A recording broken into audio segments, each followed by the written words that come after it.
Welcome to youth study. Hello दोस्तों।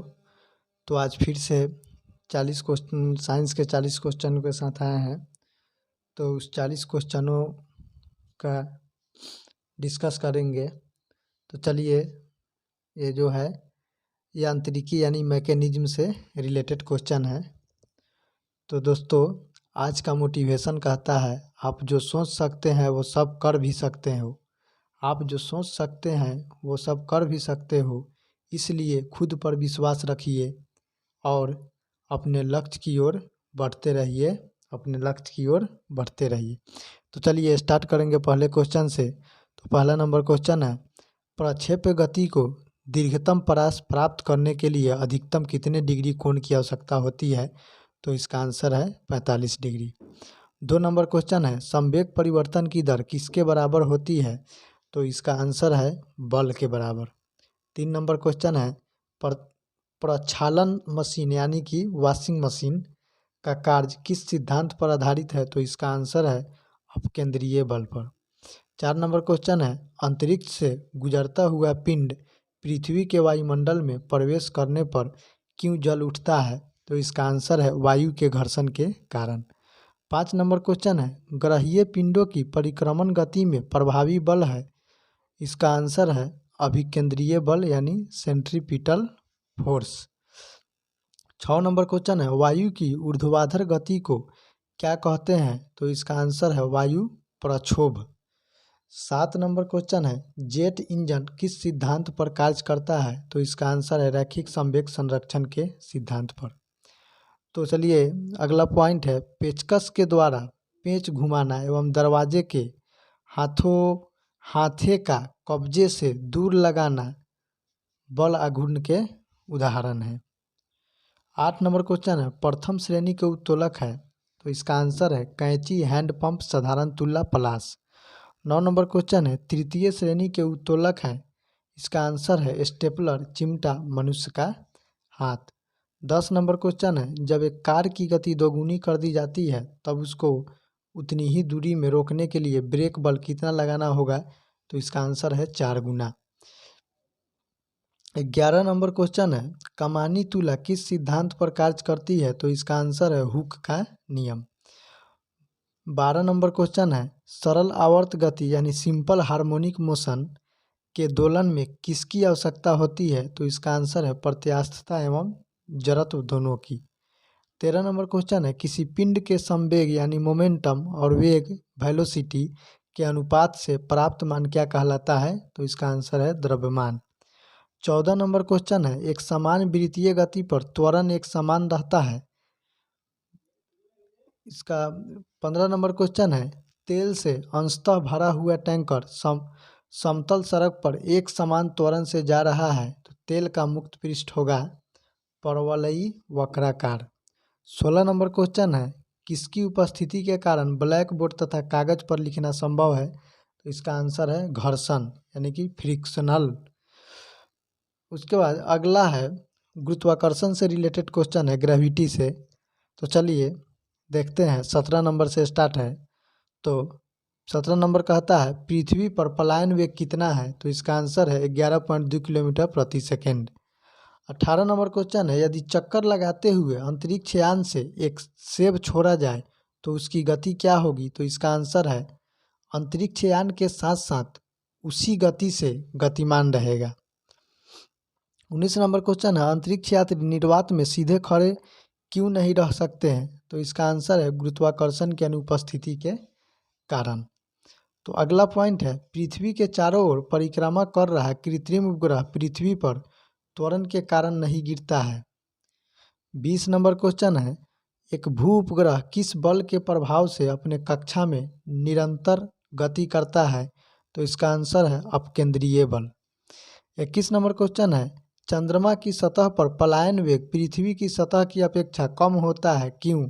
तो इसका आंसर है चंद्रमा की त्रिज्या पृथ्वी की त्रिज्या से कम है। 22 नंबर क्वेश्चन है, भारहीनता की स्थिति किस कारण होती है? तो इसका आंसर है गुरुत्वाकर्षण की शून्य स्थिति के कारण। 23 नंबर क्वेश्चन है, हवा में लोहे और लकड़ी की समान भार की गेंद को एक समान ऊंचाई से गिराने पर क्या प्रतिक्रिया होगी? तो इसका आंसर है लकड़ी की गेंद बाद में गिरेगी। 24 नंबर क्वेश्चन है, पृथ्वी के किस स्थान पर किसी पिंड का भार सर्वाधिक होता है? तो इसका आंसर है ध्रुवों पर। तो अगला पॉइंट है, यदि वायु प्रतिरोध को नगण्य कर दिया जाए तथा एक समान आकार के लकड़ी, लोहा व मोम के टुकड़ों को समान ऊंचाई से पृथ्वी पर गिराया जाए तो सभी एक साथ पृथ्वी की सतह पर पहुंचेंगे।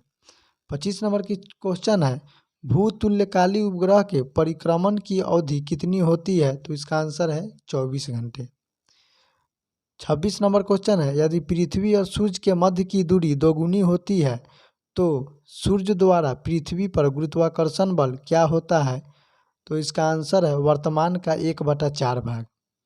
लोलक की समयावधि किस पर निर्भर करती है? जो कि 27 नंबर क्वेश्चन है। तो इसका आंसर है लोलक की लंबाई पर। 28 नंबर क्वेश्चन है, यदि कोई वस्तु ऊपर से गिराई जाती है तो उसके भार पर क्या प्रभाव पड़ेगा? तो इसका आंसर है वस्तु का भार अपरिवर्तित रहेगा। 29 नंबर क्वेश्चन है, चक्रीय झूले पर झूलते समय व्यक्ति को बाहर की ओर धक्का क्यों महसूस होता है? तो इसका आंसर है अपकेंद्रीय बल के कारण। 30 नंबर क्वेश्चन है, विभिन्न द्रव्यमान वाले दो पत्थर एक साथ किसी इमारत की छत से गिराए जाते हैं तो कौन सा पत्थर जमीन पर पहले पहुंचेगा? तो इसका आंसर है दोनों ही पत्थर एक साथ जमीन पर पहुंचेंगे।